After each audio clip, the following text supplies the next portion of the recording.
Hey there everybody, Travis Bowman here, my fingerstyle guitar player and retro video game nerd. The Nintendo 64 unleashed 3D gaming on many of us back in the day, and as a result, some of my favorite games ever are Nintendo 64 exclusives. It's no secret that my favorite console is the Sega Dreamcast, but my favorite game of all time only ever had a release on the N64. We all know about Super Mario 64 and the Zelda games, but let's have a look at a few Nintendo 64 games that you might not have played. Every game in this video still holds up today. Grab yourself a cup of coffee or a brewski, and let's get into 5 Nintendo 64 games worth playing today.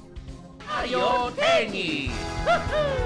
You can't call yourself a Nintendo 64 fan if you haven't played Mario Tennis. This game defies all expectations of a tennis game. I'm actually a fan of real-life tennis and other tennis games as well that are more simulation-based, but even my friends look forward to sitting down with this game and they couldn't care less about tennis. Like any good tennis game, it's easy to pick up and pretty difficult to master.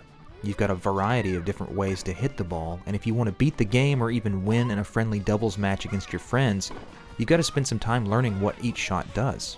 There are 16 total playable characters in the game with their own specific attributes. This is kind of important because those attributes will heavily influence your play style. For example, Donkey Kong's attribute is power, so he hits the ball very hard. It's really difficult to return, but his weakness is speed. So you'll have to place your shots very carefully when you play as Donkey Kong, otherwise you'll be desperately running to hit a ball that you simply can't get to in time. Birdo is one of my mains in this game. She's fast, but doesn't have much power. I tend to try to end points very quickly at the net with this character. There are a ton of different combinations of characters in a doubles match, so be prepared to play quite a few of them before you find a combination that works with not only your playstyle, but your friend's playstyle as well. It's really nice to have a super fun arcadey tennis game that doesn't take itself too seriously, but then again, having a wide variety of characters with different playstyles can really make you think about strategy. Your grandmother could have a lot of fun with this game. You only have 2 buttons and a stick, and that's pretty much it. This is definitely my go-to game when I've got 4 friends over. If there are 4 people at my house, then odds are we're playing some Mario Tennis. Big point!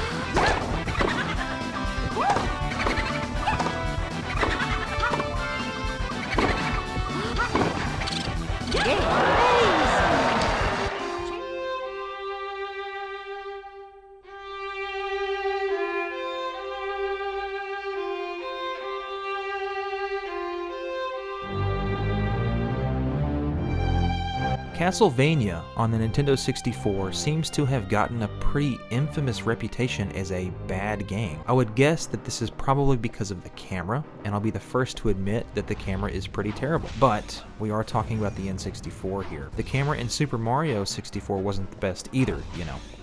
I can hear you guys typing from all the way in the past as I'm recording this dialogue. This game follows 2 protagonists that aren't named Belmont, which isn't as uncommon in the Castlevania series as you might think. Reinhard Schneider is the whip-wielding good guy in this one, and we're also introduced to Carrie Fernandez, who has the ability to shoot magical orbs out of her hand. Reinhardt is my favorite character in the game, but playing as Carrie is a nice change of pace. For those of you that have given up on the game because of the camera, I would encourage you to try out Carrie.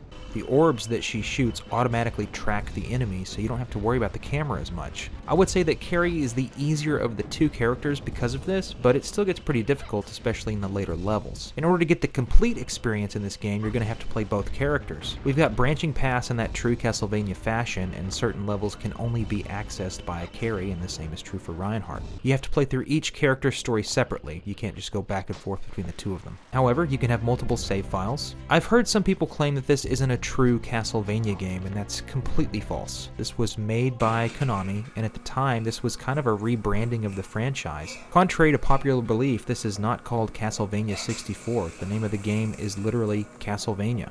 Each level is full of a great variety of enemies, bosses, and platforming. In fact, there's a ton of great platforming in the game, and it's one of my favorite parts of playing it. However, that's also a major complaint about the game. The platforming can be a little difficult and at times very frustrating. I'll admit that grabbing onto a ledge in this game is very different from other platformers of the time. What most people do not realize is that you have to fully commit to your jump, just like any other Castlevania game, but you also have to commit to your grab. You have to hold the A button after you jump, and then the character will grab onto the ledge.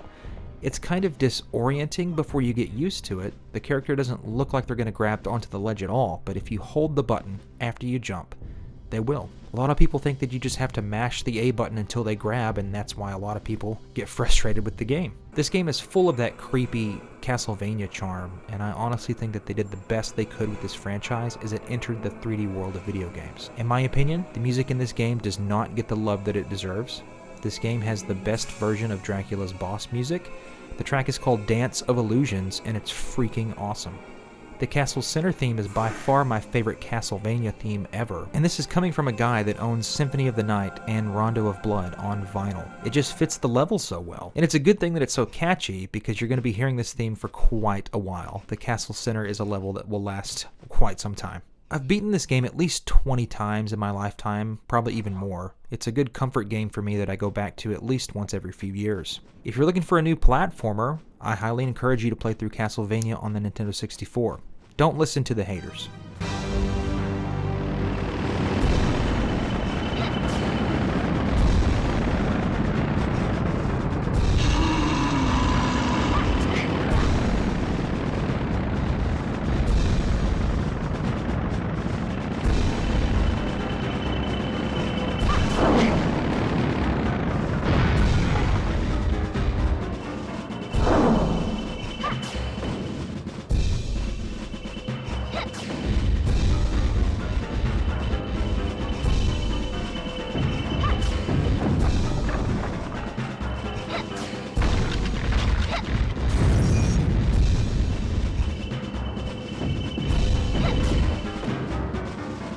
WinBack, Covert Operations is a really cool third-person tactical espionage game. Like many games of this era, I can see a ton of Metal Gear Solid influence. The controls are kind of tanky, but the combat is super satisfying. It's a very linear game, and you won't struggle finding where to go next. WinBack is super easy to get into, but it gets incredibly hard later in the game. I obviously need some more practice with this one. There are a variety of firearms in the game that you can use at any given time, but you'll be spending the most time with the pistol, as it's the only weapon that has unlimited ammo. You'll need to strategize each encounter with these enemies. There are times where the pistol just won't get the job done. The SMG is awesome, but I think my favorite is probably the shotgun. You've got plenty of items to collect that include healing and ammo, and there are a few puzzles and traps that will slow down your mission as you progress through the game. The boss battles are tough, and every second counts. Positioning and cover is key to this game, and I think the first level does a pretty good job in introducing that. The frame rate suffers quite a bit at certain points, but hey, that's pretty much every N64 game. The music has become an inside joke between myself and my buddy Jonathan. The music gets more intense as you take damage, and it's really at its peak when you're close to death. I've never heard a more anxiety-inducing theme in a video game before.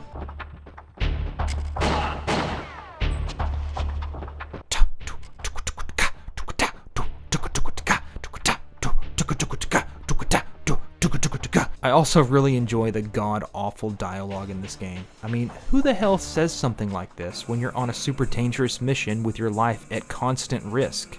If you find yourself really liking third-person shooters, you might give WinBack a try. This game also has a port on the PlayStation 2 where the frame rate is a little bit better.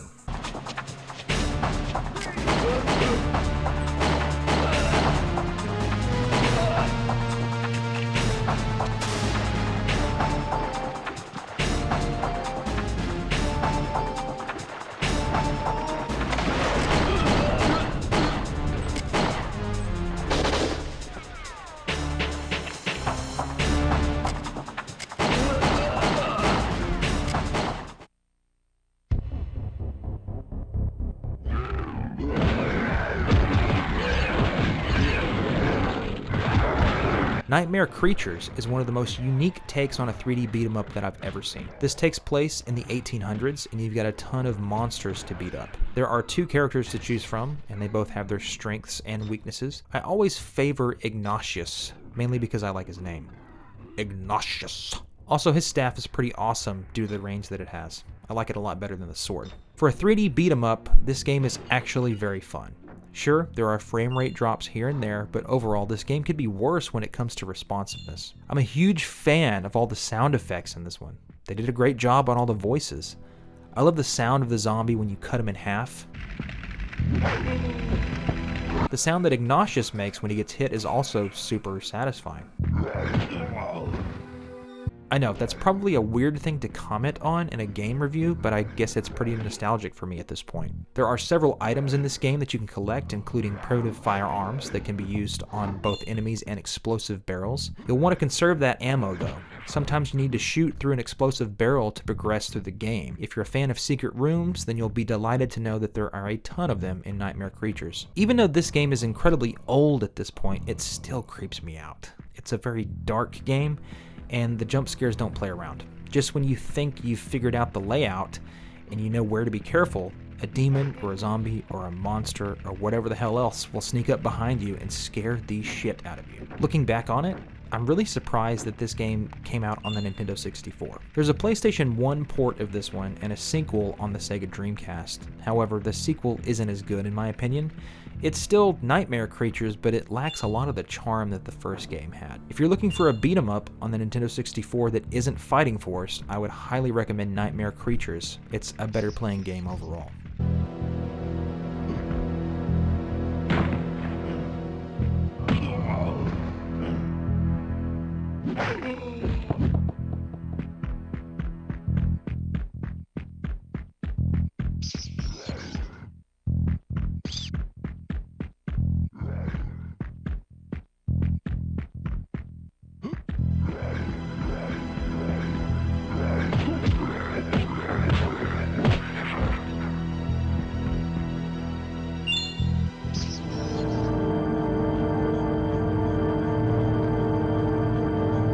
Hybrid Heaven is my favorite game on the Nintendo 64.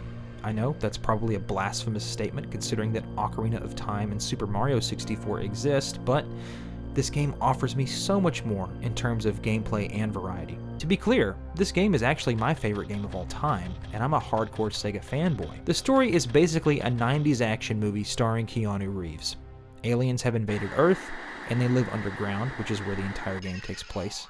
Their evil plan is to replace the president with a clone and in turn take over the world. That's pretty scary, but to really take it up a notch, the clones aren't just clones. They're stronger and smarter than their original host, all while retaining every memory of that host, hence the name Hybrid Heaven. That's pretty damn freaky if you really think about it. It really should have been called Hybrid Hell. The story is really just a plus. I mean, the real meat and potatoes are in the gameplay, and what a great variety of gameplay that this is. At the heart of it, this is a fighting game, but there's no button mashing here. Instead, it's an almost Final Fantasy level of turn-based strategy. Once you get into a battle, your power meter rises, and once it reaches a certain level, then you're allowed to attack. Get yourself in a good position and then press A. Time stops, and you can select a move. This can be a punch, kick, or even an offensive item like the Flame Shot. Items are plentiful in this game, and they can be anything from healing items to defense and offense enhancing. There's a lot to this game, and that's why I love it so much. Every playthrough can be completely different at the end of the game. Every time you take damage, you level up your defenses. Every time you inflict damage, you level up your offenses. Moves level up the more that you use them, and I tend to favor this upper right hook, so it's pretty much maxed out. You can focus your build on punching, kicking, wrestling, or a combination of two or even all of them. What you're seeing here is a particular part of the game that contains a respawn point. That's this little yellow square on the floor. This enemy is going to keep respawning up until about 8 times or so. Most respawn points in the game are close to a save/healing area, so this is a great place to take some chances and get your ass kicked to level up your defenses. This is also the best place to learn new moves, as you can only learn them if they're performed on you. I'm actually only showing this part of the game in this review because I actually have a fully dedicated Hybrid Heaven video on my channel, and I'll link that in the description below. I've played this game so many times throughout my life, and I'm really thankful that my dad picked this one up and Castlevania for me from Toys R Us back in the day. I know that I'm a little biased on this one, but I think that if you enjoy fighting games, you'll definitely get into this one. There are a few different difficulty levels in the game too. I recommend playing on the easy difficulty at first just to get the hang of it. I've beaten it on hard several times, and I'm really looking forward to getting back into it. I play through Hybrid Heaven at least once a year.